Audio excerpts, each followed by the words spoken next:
Director Mark Navarro, sir. Magandang umaga po sa inyo. Ay, magandang umaga po, Lakay and Sister El po. Good morning po. Yes, Good morning, Sir Mark. Ayan, Bossing, Director Mark, bakit grabe pa rin ang baha doon sa Malabon? At dito sa Quezon City, ha? G. Araneta at ano nga ba yan? Yung report kanina ni Val Gonzales Tatalon Lakay. or ayan, oo. Ayan. Anyari, sir?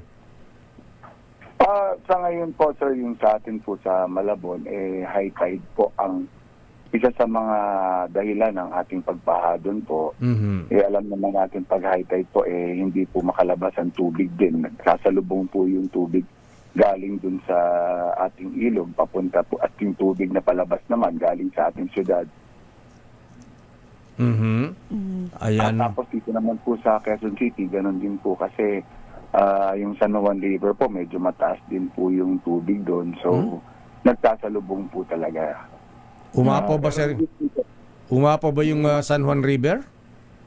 Hindi naman po umapaw, sir. Hindi naman po umapaw. Actually, mataas lang po. O hindi naman po umapaw. Mataas lang po talaga. Ayan. Asan yung mga flood control project natin? Yung mga, di ba may mga pump tayo na dapat pinapampapalabas doon sa mga binabahang lugar, Director Navarro, sir? Ba't di ba natin nagamit yan? Ay, gumagana naman po lahat, sir. Gumagana naman po ang ating lahat ng pumping station. At saka yung tungkol sa sinasabi niyong project, meron po tayong ginagawang pumping station dyan ngayon sa may Araneta po para makatulong po maigsa ng baha dyan sa area na yan. Gumagana naman po lahat ng pumping station natin, sir. Kaya lang po, again, dahil po mataas din ang tubig sa mga ilog natin, so kahit po i-pump natin, ang tendency lang po ay baka bumalik lang din po at bumabalik din po talaga. Wala po ba tayo, kumusta po yung mga drainage nitong mga area na laging binabaha? Sir, alam ko po, yung DPWH, of course, katulong po ng MMDA sa mga ganito. Pero base po sa monitoring ng MMDA, ano pa pong mga lugar yung, kasi po madalas biglaan ng pag-ulan lately, at kahit po ilang oras lang ang pag-ulan, halimbawa 1 hour lang, agad-agad po may mga areas na binabaha. Ano po yung mga ginagawa natin na mga measures para po maiwasan or mabawasan man lang mag-subside agad itong mga pagbaha dahil po matagal na itong problema dito sa Metro Manila?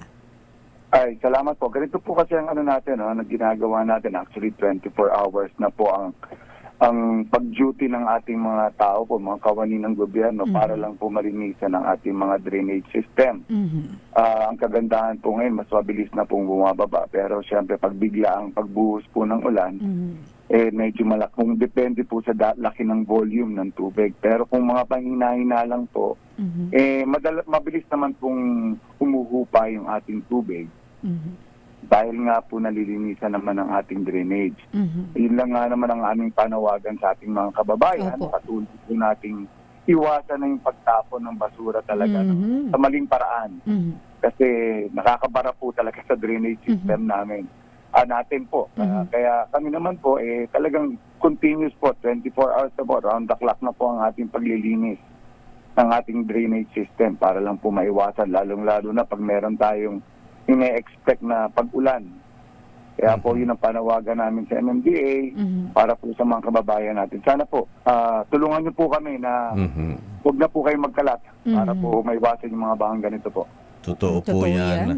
At ngayong tag-ulan na, Director Navarro, sir, ayan, ano po ang sabi ni Chairman Don Artes? Ready po ba yung mga sasakyan natin na pagka walang masakyan yung ating mga kababayan? May mga sasakyan ba tayong ready tumulong, magbigay ng libreng sakay sa mga kababayan natin ma-stranded? Yes po, Lakay, talaga pong ready po kami sa mga ganitong mga sitwasyon po, lalong-lalo na sa pagbaha. Meron po tayong mga naka-standby na sasakyan para sa mga kababayan po natin.